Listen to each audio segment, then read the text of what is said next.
Dans un coin oublié de l'arrondissement de Ntui, là où le temps s'est arrêté, se dresse le CES de Koussé aux allures d'un poulailler abandonné. Le CES de Koussé, qui existe depuis 13 ans, n'est-ce pas, dessert environ 5 grands villages. Cet établissement, il est situé à 8 km de Ntui, où se trouve le lycée le plus proche. Vous comprenez donc que c'est très difficile pour les parents d'envoyer leurs enfants au lycée de Ntui. La majorité des parents, c'est au CES de Koussé qu'ils doivent envoyer leurs enfants. Ce n'est qu'après l'obtention du BEPC et le passage au second cycle que les élèves peuvent choisir d'aller dans les établissements environnants, dont les lycées. Mais pour plusieurs raisons, beaucoup de parents qui ont des enfants de la 6e en 3e n'envoient pas les enfants au lycée de Koussé. Les principales raisons sont les suivantes. Nous avons le délabrement des infrastructures. Le CES, depuis 13 ans, n'a jamais bénéficié d'un BIP pour la construction des structures scolaires dignes de ce nom. Le seul bâtiment qui nous sert de salle de classe, il est conçu en matériaux provisoires, en planches. Et celui-ci a été construit il y a 12 ans par les parents volontaires. Et vous savez, qui dit matériaux provisoires, dit entretien permanent. Donc les parents doivent permanemment entretenir ce bâtiment puisqu'il puisse même ressembler à quelque chose et que les enfants puissent continuer d'y fréquenter. Donc, chaque année, il faut changer les planches par-ci, il faut changer les tôles par-là. Et d'ailleurs, le bâtiment a été souvent l'objet de sinistres. Nous avons en date le plus récent, il y a 2 ans, toute la toiture du bâtiment a été arrachée par un vent violent. Et les élèves donc se sont retrouvés à la merci de toutes les intempéries que nous connaissons. Ces portes entrouvertes, témoins d'un passé lointain, rêvent d'un avenir où l'espoir renaît enfin. Les élèves hier y étaient par centaines, aujourd'hui ils sont dispersés à des dizaines de kilomètres en quête de savoir, du fait d'un cadre d'apprentissage envahi par les chics. Quand il fait chaud, le soleil entre. Quand il fait froid, nous sommes exposés au froid. Et nous sentons vraiment froid quand il pleut. Parfois la pluie entre, ça nous perturbe, on ne peut pas faire court. Il n'y a pas de fenêtres pour ouvrir et pour qu'il puisse faire un peu clair. Nous avons le manque des toilettes. Nous avons les toilettes qui ne sont pas modernes. En cas de pluie, nous avons le froid et nous sommes obligés de reculer les bancs. Les professeurs n'ont pas de table banc. Comme nous faisons pour les classes d'à côté, nous perturbe. Et ça nous... Ceux qui résistent à partir sont des oubliés de la société.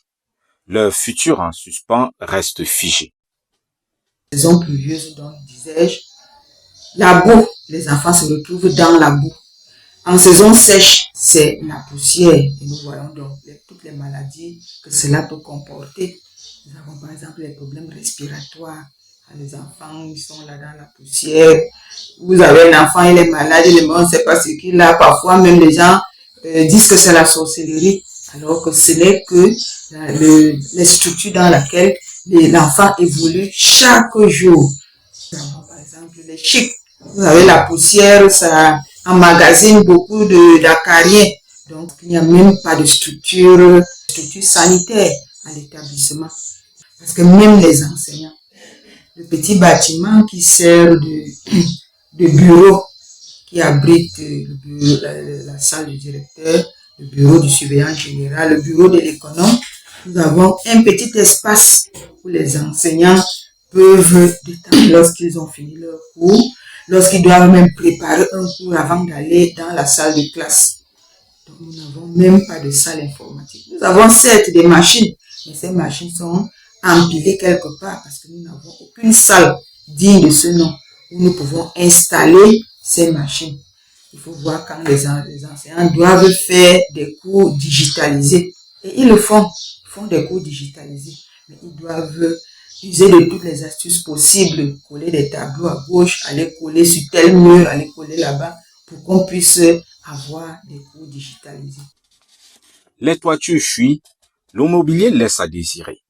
La situation est alarmante, notamment en matière de sécurité et d'hygiène, exposant ainsi les élèves et le personnel à de nombreux risques.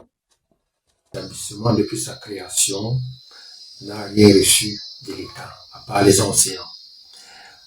Parmi les enseignants, nous avons 6 fonctionnaires depuis que l'établissement a été ouvert et 6 vacataires, ce qui plombe le fonctionnement de l'établissement. Au niveau des résultats, l'établissement s'est toujours bien comporté au niveau de l'examen national qui est le BPC. Au niveau du département, nous sommes généralement parmi les 4 premiers dans ce département, le département du Bamiki, pour le cela depuis. Malgré nos efforts, nous ne nous décourageons pas et puis nous continuons à faire notre travail. Mais ce qui nous dérange, c'est que depuis que nous sommes là depuis 12 ans, nous n'avons pas eu de bâtiment. Et en plus, nos enfants qui quittent d'ici pour aller en ville, bien dans les grandes villes, il y a beaucoup de déperditions scolaires. Jusqu'à présent, depuis 12 ans que je suis là, je crois notre première, ça fait il y a 10 ans qu'on a formé les élèves et on le BPC dans cet établissement. Si nous comptons, nous n'atteindrons pas une trentaine qui ont eu le baccalauréat en ville. Pourquoi? Parce que quand ils arrivent en ville, le contexte qu'ils vivent au village et ce qu'ils font en ville, c'est 2 mondes différents. Et donc, pour avoir de l'eau au niveau de l'eau pour arroser ces salles, quand nous allons dans la cacaoyère voisine, finalement, le propriétaire chasse les enfants avec la machette que les enfants viennent détruire sa cacaoyère. Mais nous supplions que, pardon, qu'ils laissent nos enfants aller prendre de l'eau pour arroser les salles de classe. Donc, nous avons c'est déjà le problème que nous avons dans les salles de classe. Suite à cet état de choses, donc, beaucoup de parents, quand ils voient les conditions dans lesquelles leurs enfants vont fréquenter, parce que nous prenons le cas, par exemple, des enfants qui ont fait le concours d'entrée en 6e ici. Nous avons trouvé des listes avec plus de 60 élèves, mais il y a moins de 40 qui sont venus. Pourquoi? Parce que les parents ont vu ce délabrement.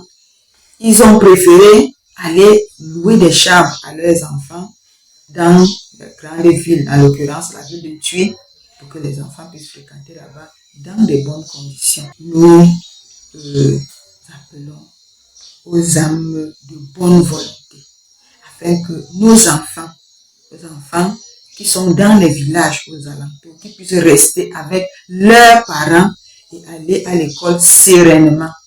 Si donc ces âmes de bonne volonté peuvent se pencher sur les conditions de ces bâtiments que nous avons vus, nous appelons aussi les élites d'ici et d'ailleurs, qui puissent regarder cela avec un cœur de constructeur. Voilà un bâtiment que les parents ont essayé, mais les charges sont au-dessus, puisque d'abord, nous avons plusieurs enseignants de parents, la masse salariale ne nous permet pas de pouvoir continuer. Donc ça fait que nous sommes en train d'interpeller les forces vives, s'ils peuvent vraiment nous apporter un secours. Voilà, c'est ça, c'est déplorable. Donc c'est un cri, c'est un appel de longue distance à tout le monde qui peut être sensible à notre soutien. Conscient que l'éducation est une priorité dans notre cher et beau pays, le Cameroun, l'on est en droit de s'interroger sur les espoirs d'une meilleure réussite scolaire dans ces conditions de travail. Les élites doivent entendre l'appel, car sans leur soutien, tout espoir vacille, s'affaiblit, s'essouffle. Ô pouvoir public, redonnez vie à ce lieu d'apprentissage. Offrez-lui le souffle d'une nouvelle chance, d'une renaissance. Que chaque élève et encadreur de cette structure retrouve son murmure d'éducation et de rêve pour que lumière et savoir traversent ce campus scolaire en trêve. Une école abandonnée mais pleine de promesses attend votre geste, votre force, votre sagesse, pour que dans chaque cloison, résonne à nouveau la voix d'une jeunesse prête à bâtir un avenir avec foi. Un avenir sincère. Le collège d'antan, aujourd'hui en détresse, appelle à l'amour, à la noblesse.